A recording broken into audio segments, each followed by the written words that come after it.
Olá a todos, sejam muito bem-vindos a mais um podcast filosófico, atividade esta promovida pela Organização Internacional Nova Acrópole do Brasil.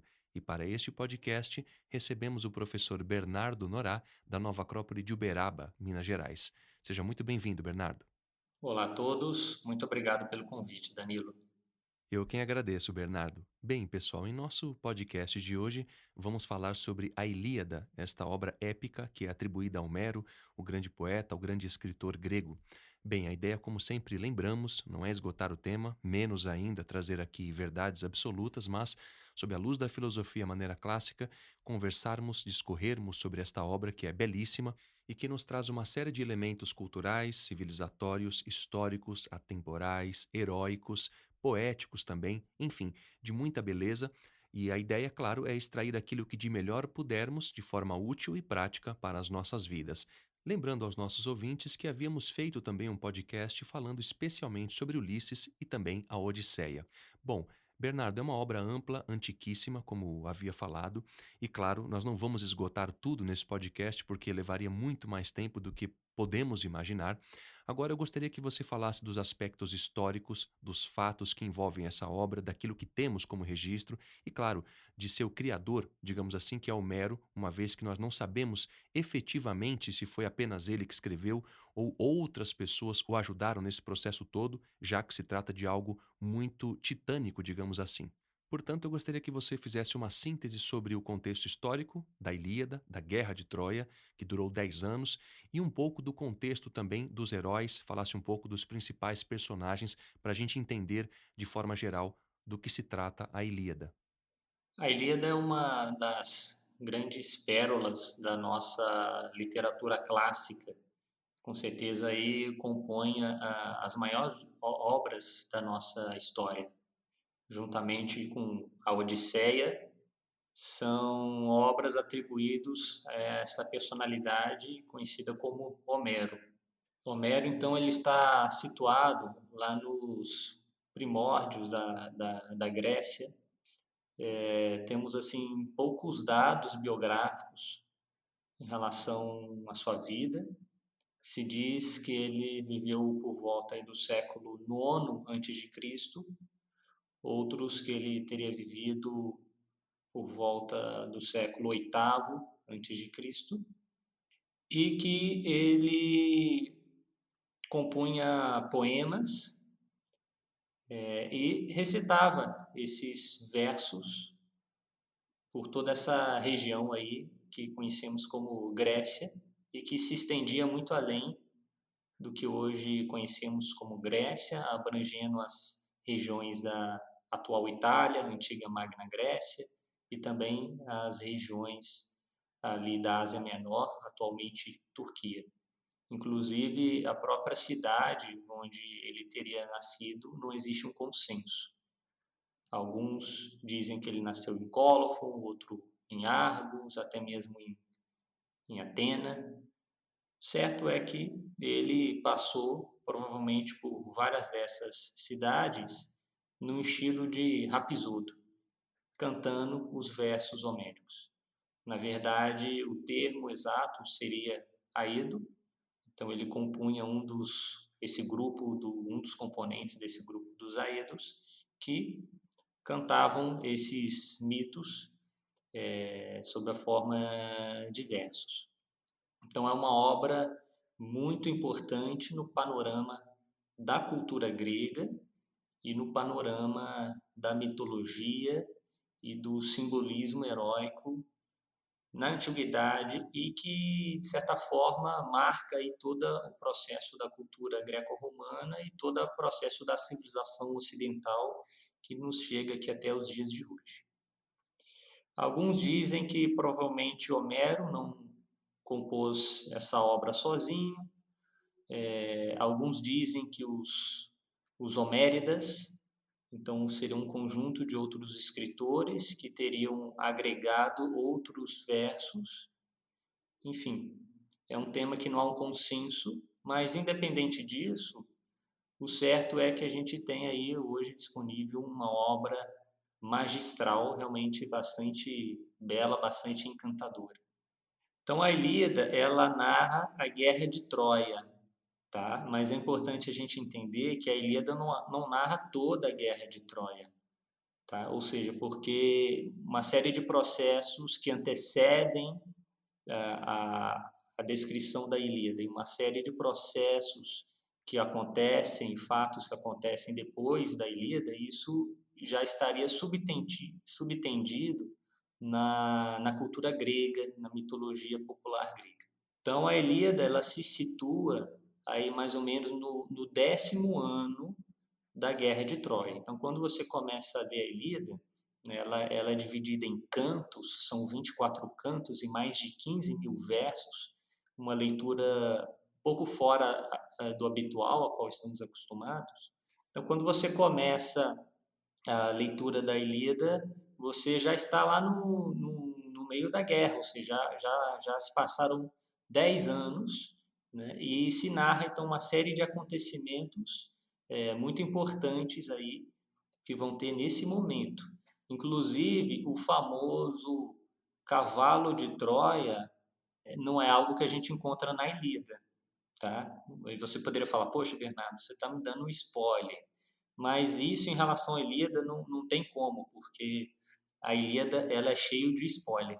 Então, em vários momentos, Homero, os heróis, os deuses, eles falam assim, o que vai acontecer no final da história. Porque isso é interessante para a gente, porque o importante não é só saber o que vai acontecer, porque a gente já sabe o que vai acontecer, mas o importante é como essas coisas vão se desenvolver. Então, o importante não é só o fim, só a meta, mas é o caminho e como nós vamos percorrer esse caminho que nos leva à finalidade. Então, a Ilíada começa mais ou menos aí no 10º ano da Guerra de Troia, no momento onde Aquiles decide sair da guerra, porque Agamenon toma de Aquiles uma série de riquezas que ele tinha conseguido em guerra, e a Ilíada ela termina com a morte de Heitor, né, que a gente sabe muito bem aí com Aquiles matando Heitor nos funerais de Heitor. E todo o desenrolar depois da guerra, da queda de Troia, tudo isso já não está na Ilíada.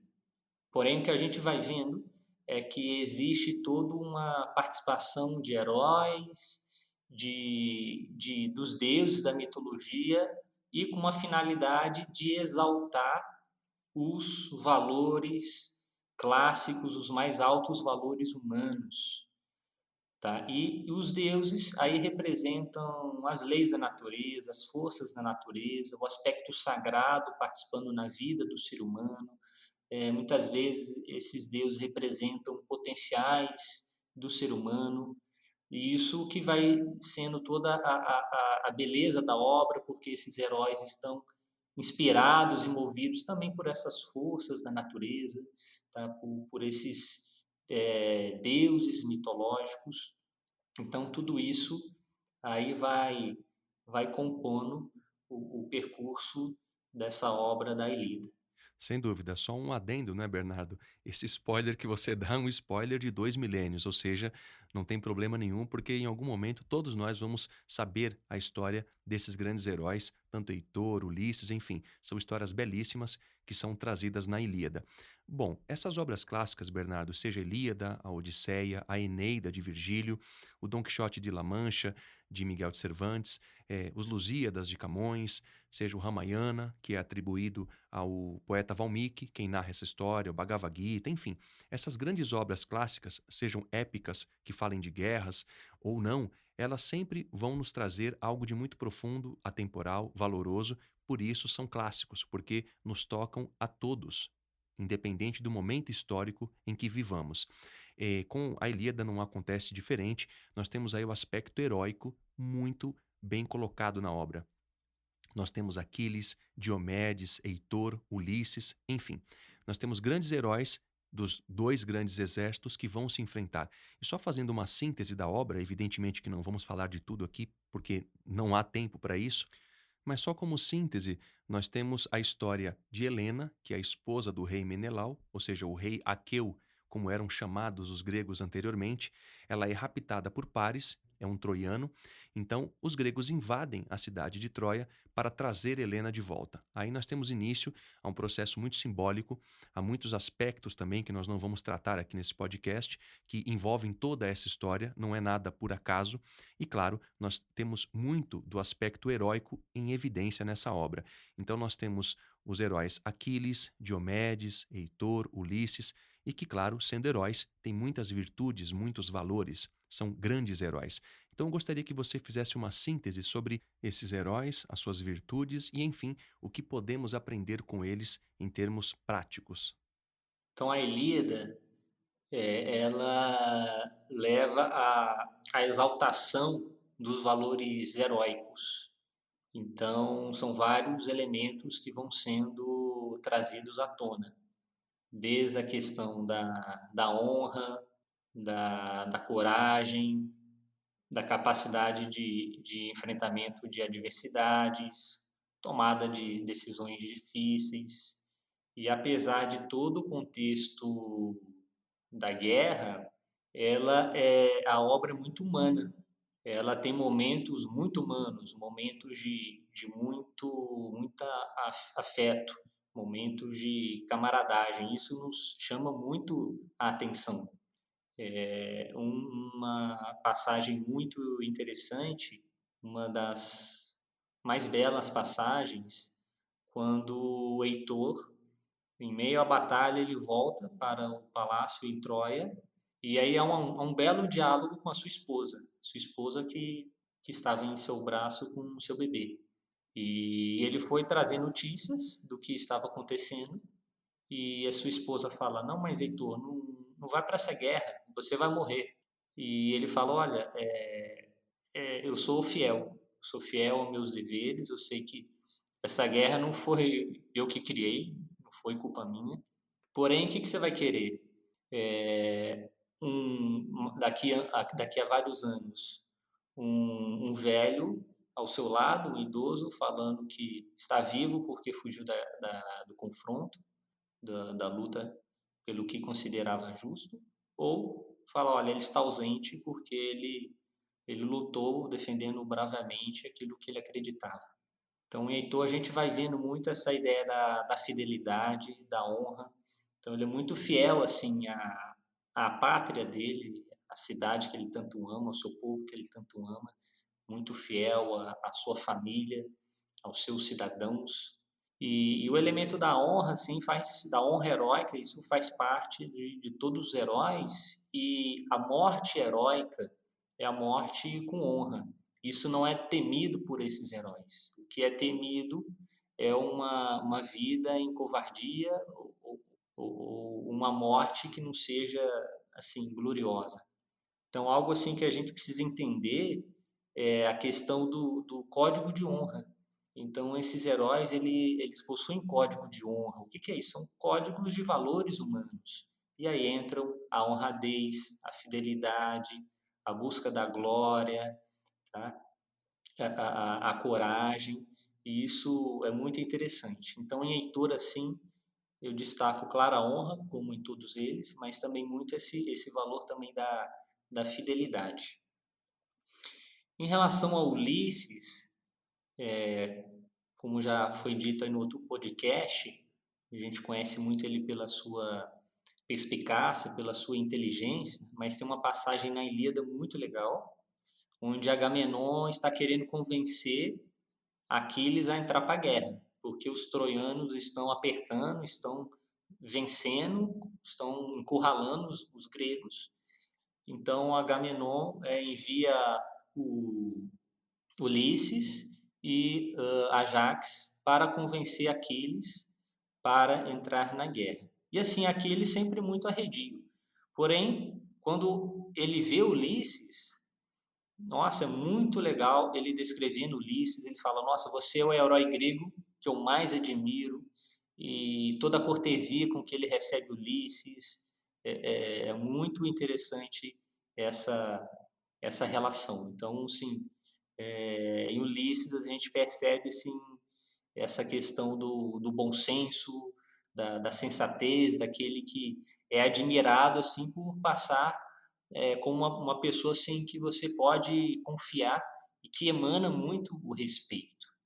Do herói Diomedes, ele é um grande herói grego, inclusive aí no meio da batalha, assim, ele é muito temido pelos troianos. Realmente é um herói assim que muito forte, assim, considerando que o Aquiles nesse momento da Ilíada está fora do campo de batalha. Diomedes é apresentado assim como o grande herói. Inclusive, ele recebe uma grande ajuda da deusa, da divindade aí, Atena, dado aí toda a sua gama de valores. Então, nele, assim, a gente vê muito a coragem, mas a coragem não como um simples lançar loucamente diante do perigo. Não, não é isso. Né? A coragem é você controlar o seu ânimo, controlar suas emoções, controlar os seus medos, porém manter isso tudo a critério da nossa razão, da nossa lucidez, da nossa sensatez, tá? Isso é muito interessante. Inclusive, numa das passagens que ele está guerreando junto com Heitor, então, ou seja, é um momento assim muito importante, onde você tem aí o maior herói troiano contra, naquele momento, o grande, o maior herói grego, e eles estão numa batalha assim de igual para igual, e de repente chega a noite, começa a anoitecer, todos já estão cansados, e aí Zeus, lá do Olimpo, envia alguns deuses, como se fossem alguns anjos, assim, falando, olha pessoal, tá anoitecendo, tá na hora de parar as batalhas e cada um para a sua casa. E então, assim, de uma forma muito pacífica, Heitor e Diomedes concordam em ir para os seus lares, jantar, descansar, e aí esse duelo termina, vamos dizer assim, empatado. E em relação a Aquiles, fica sempre conhecida aquela ideia da busca da glória. Né? Inclusive, a sua mãe Tétis teria falado, quase como uma profecia: Ô Aquiles, você pode ter uma vida longa, sem glória, ou uma vida curta, com glória, porque você vai morrer se buscar essa glória agora. E eu queria fazer um comentário, trazer uma visão um pouco mais filosófica em relação à ideia da glória. Porque, em geral, assim, no senso comum, se pensa que a honra, né, esse valor que você obtém em vida, e a glória seria esse valor, essa honra, quando você morre. Né? O seu nome fica para a história. Porém, eu gostaria de trazer uma outra reflexão, né, como a glória, sim, fazendo parte da vida. E eu penso que todo ser humano, ele tem necessidade de ver um pouquinho dessa glória. O que é essa glória? É um alto sentido de autorrealização. Ou seja, é um alto estado, um profundo estado de felicidade.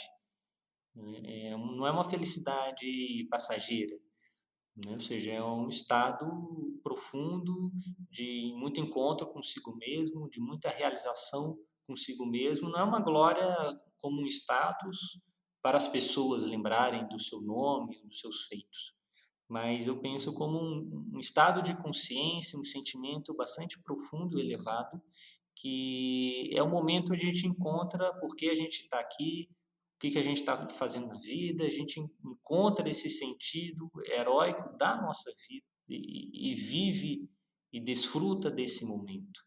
Eu associo com o que o filósofo Aristóteles chama de felicidade suprema. A felicidade mais elevada, mais própria que o ser humano pode e deve alcançar.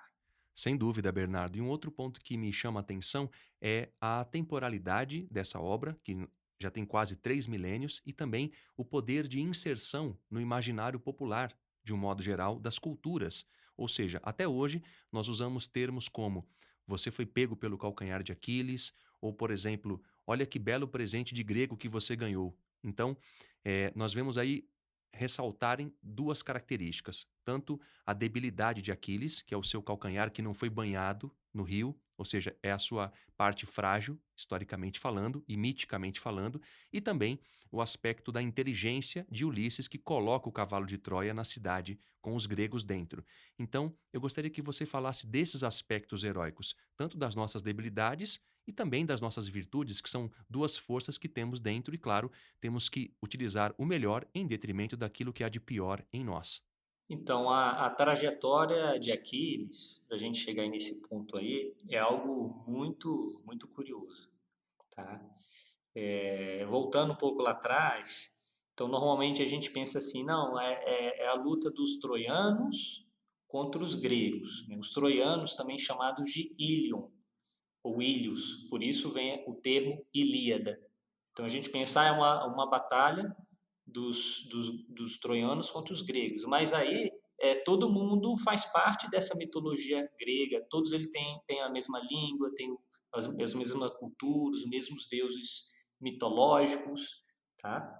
E essa trajetória de Aquiles é muito interessante, porque ele permanece a obra inteira parado na sua tenda. Tá? E de repente começa uma sucessão de mortes de heróis importantes. Ou seja, você vai ter um herói grego matando um herói troiano, depois você tem um herói troiano matando um herói grego, você vai tendo isso. Até que chega o ponto onde Heitor ele mata Patroclo, que era o melhor amigo, o melhor guerreiro de Aquiles. E então Aquiles decide, fica muito revoltado, decide entrar na batalha. E aí ele vem e mata. Ele entra para definir a guerra, né? Ele entra para definir a guerra a favor dos gregos. E ele então vence Heitor. E o Aquiles, ele é aparentemente imortal, então ele simboliza essa imortalidade, porém, nesse nosso mundo não existe a perfeição absoluta. De forma geral, o ser humano tem esse sentido de buscar a eternidade, o duradouro. Então ele representa muito essa imortalidade, essa estabilidade, esse duradouro que a gente busca. Por quê? Porque no mito, sua mãe Tétis banhou ele nas águas da imortalidade, segurando pelo calcanhar. Então, o seu calcanhar não foi banhado, então o seu calcanhar era o seu ponto fraco. Tá? E depois, com a invasão lá no Palácio de Troia, já no final, essa parte já não está mais na Ilíada, tá? O príncipe Paris, ou também conhecido como Alexandre, acerta uma flecha justamente no calcanhar de Aquiles. E daí vem isso de calcanhar de Aquiles, inclusive hoje em dia, tem esse tendão, nosso tendão calcâneo, também chamado de tendão aquileu, por causa aí de Aquiles. Então representa o ponto fraco. Tá? Então, isso abre um leque muito grande de reflexões para a gente. Ou seja, que todos nós temos pontos fracos. Ou seja, nós temos uma parte imortal e temos uma parte mortal.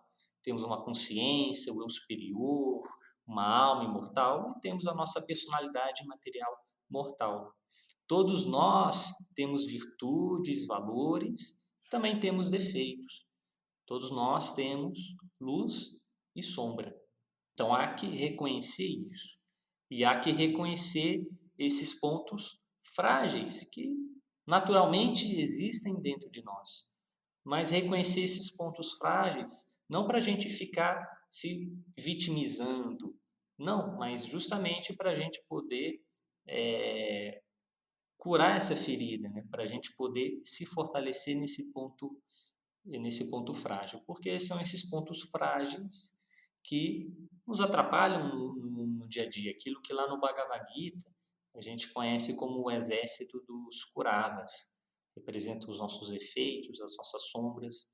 Então, nós temos virtudes e defeitos, né? Temos pontos fortes, potenciais latentes e também sempre lembrar que temos esses pontos fracos. Então, às vezes, pode subir em nós uma vaidade, uma presunção, falar, eu estou ganhando todas as batalhas, eu sou muito bom, e a gente se descuida daquela pequena sombra, daquele ponto fraco que pode nos fazer tropeçar. Então, esse é um elemento muito interessante que traz aí para a gente também muitas reflexões.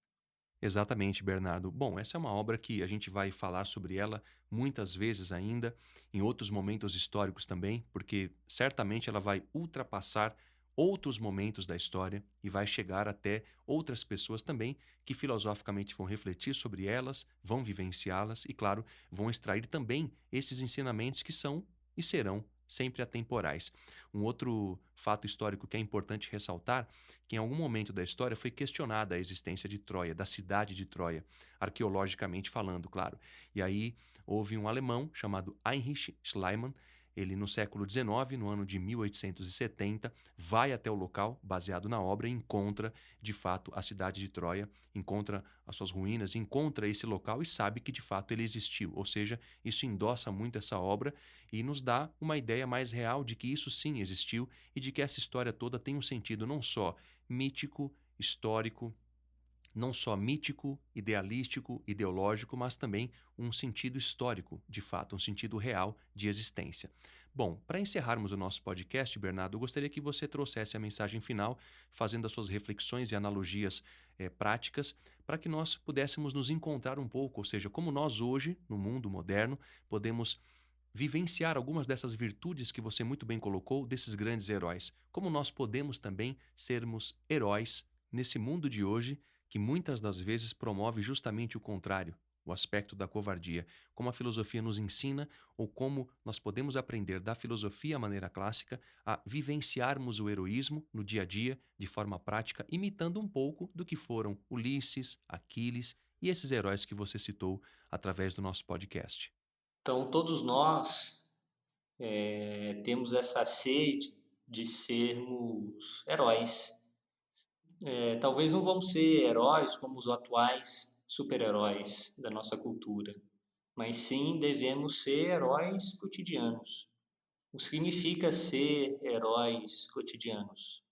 Então, seria essa capacidade de estarmos dia a dia dominando e vencendo os nossos egoísmos, os nossos defeitos, a nossa falta de fraternidade, a nossa intolerância, a nossa falta de convivência. E tudo isso vai muito contra a, a esse espírito heróico, porque o espírito heróico é um espírito de esforço que nos ensina a nos esforçarmos mais em direção aos nossos ideais, aos nossos valores. O espírito heróico é um espírito de companheirismo, onde o herói busca, nos traz essa mensagem de fazer algo de bom também, em conjunto com as pessoas que estão no nosso entorno. O espírito heróico, ele nos leva à honradez, e a gente pode traduzir isso como honestidade, né?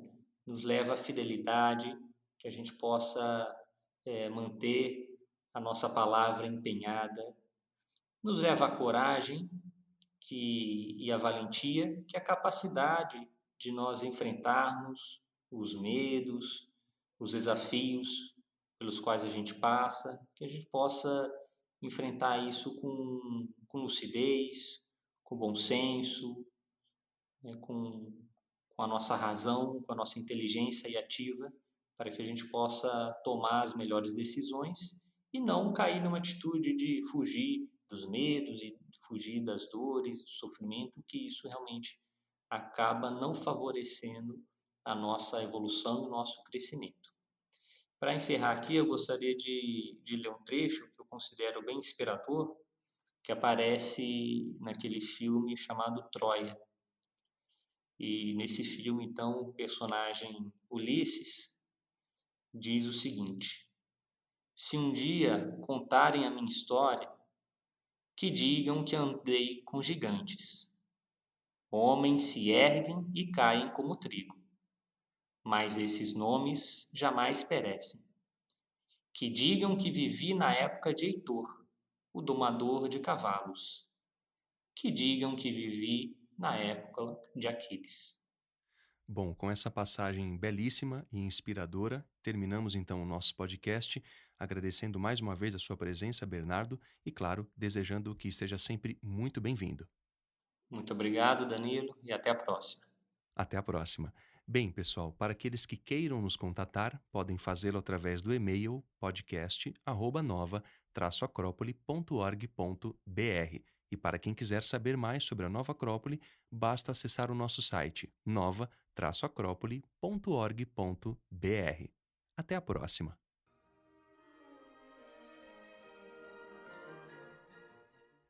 A trilha deste podcast é de autoria de Beethoven e chama-se Sinfonia número 3, Allegro com Brio.